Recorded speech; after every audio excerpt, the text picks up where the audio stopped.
decide in 2020 to embed in our Minnesota Constitution gender equality. That's right.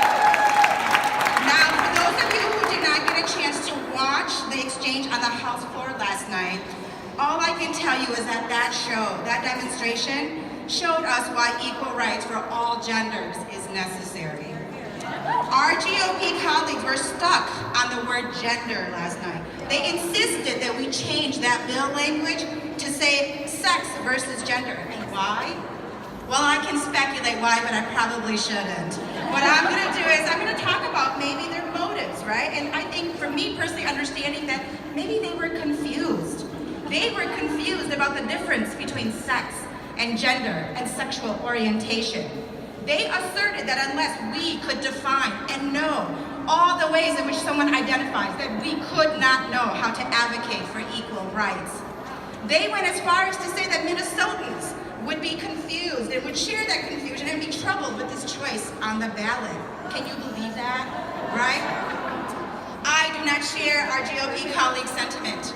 I believe in Minnesotans and their understanding that equality means equality for all. Whether we can define personally every gender and every sexual orientation. It did not go unnoticed to me last night that our GOP colleagues, they're questioning, and let me rephrase that, their interrogation, that they decided to pick a new DFL female colleagues. They thought that the honesty of my DFL colleagues to admit that they didn't know every gender and every sexual orientation was a weakness, but we showed them. We really did show them, and we showed them that the principles that we live by in protecting equality is that we do not need to know everything about a group of people to fight for their rights. That's right. We do not need to be able to identify every race, every culture, every ethnicity to know that their rights to equality need to be embedded in law. We do not need to know every religion or every type of disability to know that their rights to equality needs to be embedded in law. That's right.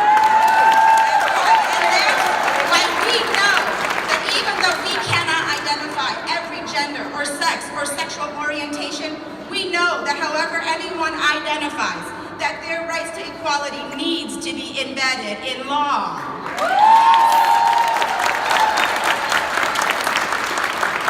I know Minnesotans know this. You see, I have this huge flaw in me. And I've been told I've had this flaw for a really long time, that I'm an eternal optimist.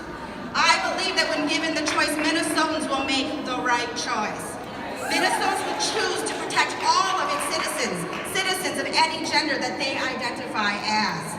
Now, Minnesotans, we have achieved a huge victory last night, but the work is not done. As Representative Kunesh-Podein said, there's still much to do until 2020 comes. We have to get this past the Senate.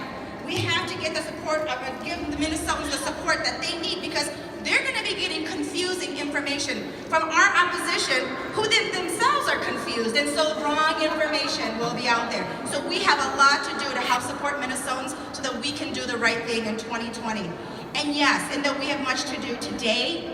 Today is on this glorious International Women's Day that we celebrate our victory.